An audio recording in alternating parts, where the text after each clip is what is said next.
OK, alors pour changer ou ajouter des photos sur ton site, c'est super facile. Pour la page d'accueil, par contre, ça ici, c'est un montage fait dans Illustrator, fait que je pourrais te le fournir, là, mais c'est pas la même façon. Même chose pour ça ici, c'est des images que j'ai faites avec la typo, ta typo de logo. Alors si on va, disons, dans ton portfolio. Bon, premièrement, quand tu m'avais donné toutes tes images pour le site, la résolution était immense, tu sais, pour du web, là. Normalement, on essaye de s'en tenir à 1500 maximum, 1500 pixels de large maximum. Alors, ce que j'ai fait, c'est que j'ai été sur le site Bulk Resize Photo. J'ai tout mis tes images, puis je l'ai mis à 30%. Euh, je les ai resizés à 30% de la grandeur originale. Puis ça donnait à peu près ça, le 1500 pixels de large. Fait que c'était parfait. Fait que je te conseille de faire ça ou si tu veux les faire une à une, mais honnêtement, ça fonctionne super bien. Alors, tu les as toutes ici. Puis là, disons que tu voulais changer l'ordre, ben tu as juste à la cliquer dessus et la glisser comme ça. Fait que tu fais ça comme ça. Tu peux jouer avec là, indéfiniment. Bon, c'est sûr que quand tu joues, tu vois, là, ça vient d'ajouter une bannière. Disons que je vais aller enlever ça. La petite roue ici, ça, c'est les paramètres de la page. Tu cliques ici, tu vas voir, ça, c'est le titre de la page. Tu vas dans Média, et là, ça l'a ajouté une image automatiquement. Moi, je l'enlève, j'enregistre, et voilà. Tu vas voir ici, là, tu as toujours un petit rond comme ça. Ça, c'est le focus de l'image. Pour l'instant, toi, tu n'as pas vraiment besoin parce que tes images dans ta galerie sont intégrées dans la dimension originale. Mais si, disons, tu avais une galerie qui croppait toutes les images carrées, ben quelque chose comme ça ici, si le point focal est là, ben on verrait pas le bébé, tu sais. Fait que tu peux bouger puis aller vraiment dire c'est quoi le focus de la photo. Fait que ça, c'est pour les galeries. Chaque page là, a des paramètres comme ça.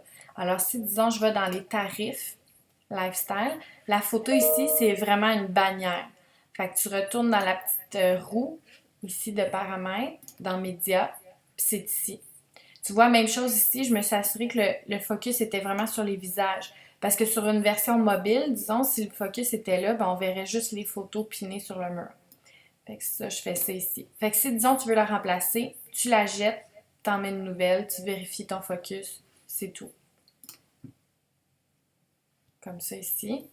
Sinon, il y a différents formats d'images dans ton site. Comme ça ici, c'est un carrousel. Donc, c'est une galerie. Si tu cliques Edit, Edit ma galerie, tu vois ici, j'alterne trois images qui sont croppées. Tu vois ici, Automatically Crop Image.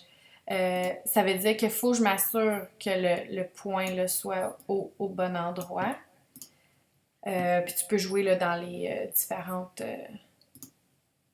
caractéristiques du carrousel. C'est ça comme ça ici. Ça ici, tu vois, c'est un bloc image, simplement. Fait que disons que tu veux la changer, tu la jettes, puis tu en ajoutes un autre. Disons que tu la changes pour une photo qui est vraiment format horizontal. Ben, tu peux toujours jouer ici en la croppant comme ça. Fait que tu vois, si mon point focal avait été, mettons, ça, ben si je joue avec la dimension comme ça, mais là, je perds l'important de la photo. Tandis que si je m'assure toujours que mon point focal soit au bon endroit, c'est comme ici, pour m'assurer d'avoir les parents, ben peu importe, là, quand je coupe, ben je garde l'essentiel. OK? Oups. Bon, ça, tu vois, ça arrive, c'est parce que là, mon écran n'était pas assez descendu. Et voilà, comme ça. Ensuite, dans ta page à propos, tu as un différent format d'image. Si tu vas ici, c'est ta photo. Puis dans Design, c'est ici que tu vois les différents formats. Toi, c'est un collage pour ça, pour que tu puisses écrire à côté comme dans un petit bloc. Fait que sinon, les autres, c'est vraiment souvent là, la majeure partie du temps, c'est inline comme ça ici que j'utilise. Alors, c'est ça.